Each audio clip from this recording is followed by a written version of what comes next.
বিসমিল্লাহির রহমানির রহিম। আসসালামু আলাইকুম। তস্করাজ কিচেন থেকে আপনাদের জন্য আরেকটা রেসিপি নিয়ে এসেছি। আজকে আপনাদের সাথে আমি কলার বগলি একটা রেসিপি শেয়ার করব। খুবই মজার একটা রেসিপি।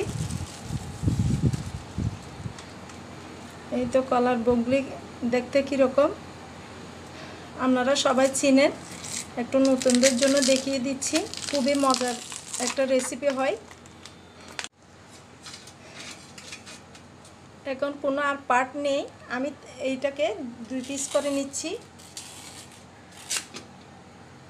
একটু এই বগলিটা কিভাবে কাটবো সেটা একটু আপনাদের সাথে আমি শেয়ার করছি। এখানে একটা পাতলা আবরণ আছে, সেটাকে আমি বটি দিয়ে তুলে নিচ্ছি।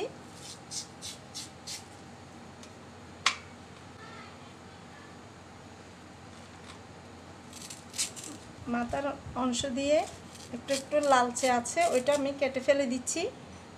যেটা বাজারে থেকে কিনে আনার সময় মাথার অংশটাকে এটা কিন্তু পাতলা করে ফেলে দিতে হয়। আর বগলিটা একটা কোটার একটা সিস্টেম আছে। আমি যেহেতু বগলিটা রান্না করব, পাতলা যতটা পারে আমি পাতলা করে চাকচাক করে কেটে নিচ্ছি।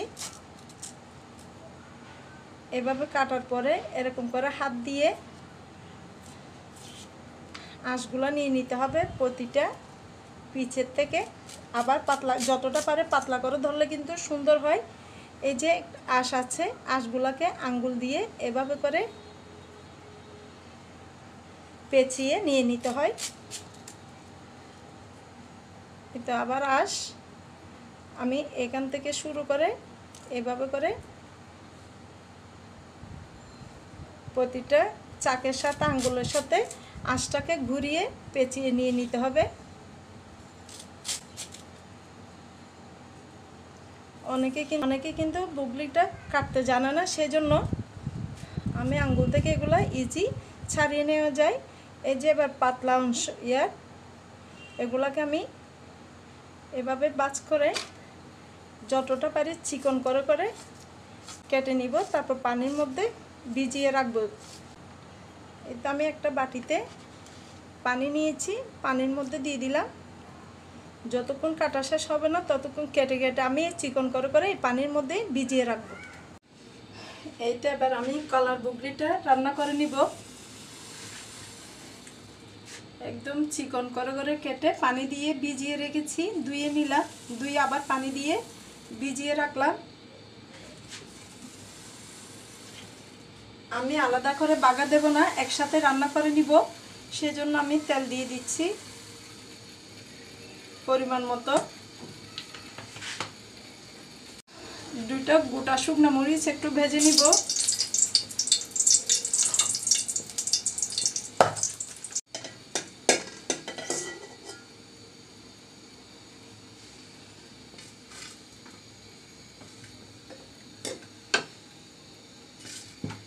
দিচ্ছি অল্প রসুন কুচি, একটা পেঁয়াজ কুচি,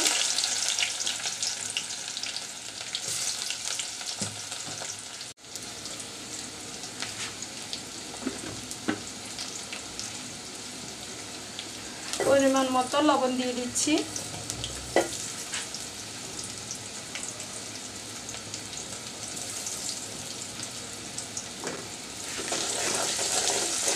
এই তো রসুনটা একদম ব্রাউন কালার হয়ে গেছে।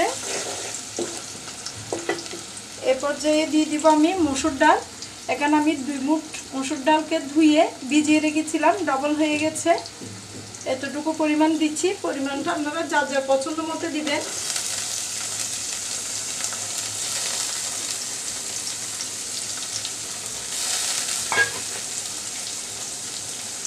দিচ্ছি 5-6টা চিংড়ি মাছ।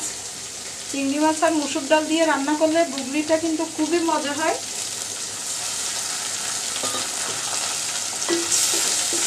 তবে নামানোর আগে আমি একটা জিনিস দিব, সেটা আপনাদের সাথে আমি তখনই শেয়ার করব।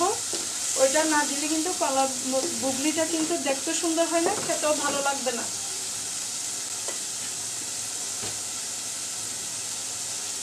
মশলা বলতে আমি দেব 1 চামচ হলুদের গুঁড়া। বগলির মধ্যে আমি এখন এবার দিয়ে দিচ্ছি আমি ঝোলের জন্য পানি।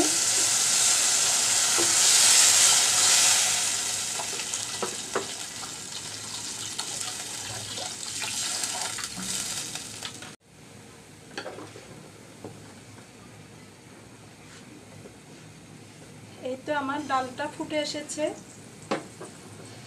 এবার দিয়ে দিব আমি কলার বুগলি। কলার বুগলিটা কিন্তু নরম, সেজন্য আমি এই 50% যখন ডাল সিদ্ধ হয়ে গেছে তখন দিচ্ছি।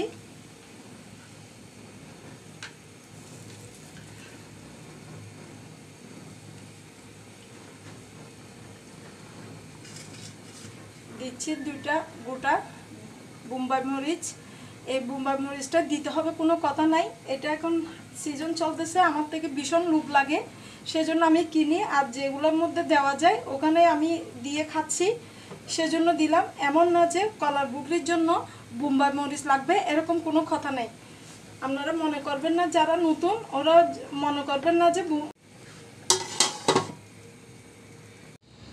এবার আমি সবার শেষে যে জিনিসটা দিব বলছি সেটা হচ্ছে চালের গুঁড়া। এই তো আমার চালের গুঁড়া ছিল, আপনারা চেষ্টা করবেন 1 চামচ চালের গুঁড়া একদম টিপটিপ করে উঁচু করে 1 চামচ চালের গুঁড়া দিতে। যদি কলার বুগলির 2 পিস হয় তাহলে 2 চামচ দিবেন, 1 পিস হলে 1 চামচ দিলে হয়ে যাবে। একটু উঁচু উঁচু করে দিয়েছি। এই চালের গুঁড়াটাই কিন্তু, এটাকে আমরা চিটাগাংয়ের ভাষায় গাই বলি, চালের পেস্টও বলতে পারে। চালের গুঁড়া দিয়ে একটা পেস্ট করে দেওয়া, এটাও বলা যায়। এই মুরমার গুঁড়িটাকে একটু পানি দিয়ে, অল্প পরিমাণে পানি দিয়ে আমি গুঁড়া করে নিচ্ছি। এই তো লিকুইড করে নিলাম।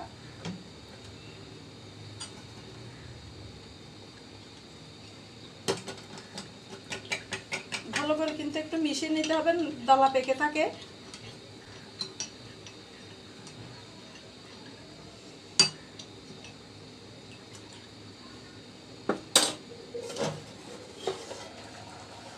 এই তো আমার প্রায় শেষের পর্যায়ে। সাইড দিয়ে একটু লেগে আছে, দলা পেকে আছে, সেটাও একটু ভালো করে মিশিয়ে দিলাম। নামানোর আগে একটু 1 চামচ চালের গুঁড়াকে পানি দিয়ে এভাবে লিকুইড করে দিয়ে দিবেন, দেখবেন খুবই সুন্দর হচ্ছে এবং খুব মজা হয়। ঘন হয়ে যাবে ঝোলটা, কলার বুগলিটা। একটু ভালো করে নেড়ে চেড়ে দিতে হবে।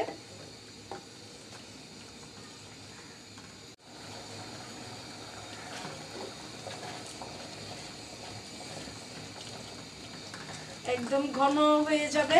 আপনারা যদি আরেকটু পাতলা করতে চান তাহলে একটু পানি অ্যাড করে দিবেন, তাহলে ঝোলটা আরেকটু পাতলা হয়ে যাবে।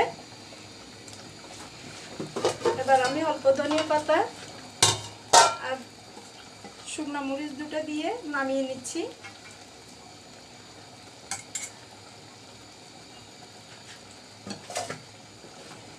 খুবই একটা মজার রেসিপি, আপনারা এভাবে আমার মতো করে একবার রান্না করে দেখবেন। এই তো হয়ে গেল আমার কলার বুগলি, দেখতে এরকমই হয়েছে। মাশাআল্লাহ, আলহামদুলিল্লাহ, খুব সুন্দর হয়েছে। খুব মজার একটা রেসিপি, আপনারা একবার আমার মতো করে ট্রাই করে দেখবেন, ইনশাল্লাহ আপনাদেরও খুব ভালো লাগবে। আমি একটু লেবু দিয়েছি, আমি লেবু দিয়ে কিন্তু এই কলার বুগলিটা খাই যদি হাতের কাছে লেবু থাকে। এখন তো অ্যাভেলেবেল লেবু দিয়ে খেলে কিন্তু খুব ভালো লাগে, অসাধারণ হয় খেতে। সাথে তো শুকনো মরিচ সবই আছে। একটা জিনিস আপনাদের সাথে আমি বলতে ভুলে গিয়েছি, এই যে আমি চালের গুঁড়ার মাঠ দিয়েছি, যেটা পানি দিয়ে মিক্স করে দিলাম 1 চামচ চালের গুঁড়া যদি হাতের কাছে না থাকলে আপনারা চাইলে 1 চামচ ময়দা দিয়েও এই গাইটা করে নিতে পারেন। লিকুইড মাঠটা 1 চামচ ময়দা দেওয়া যায়, সেটা একটু আপনাদের জন্য আমি শেয়ার করলাম, ভুলে গিয়েছিলাম তখন বলার জন্য। রান্নার সময় সবাই ক্ষমা সুন্দর দৃষ্টিতে দেখবেন। আমার এই রেসিপিটা আপনাদের ভালো লেগে থাকলে আমার রেসিপিটাকে একটা লাইক দিবেন, কমেন্ট ও শেয়ার করে দেবেন যেন সবার কাছে পৌঁছে যায়। আপনাদের সবার সহযোগিতা কামনা করছি। আজ এই পর্যন্তই। আল্লাহ হাফেজ, আসসালামু আলাইকুম।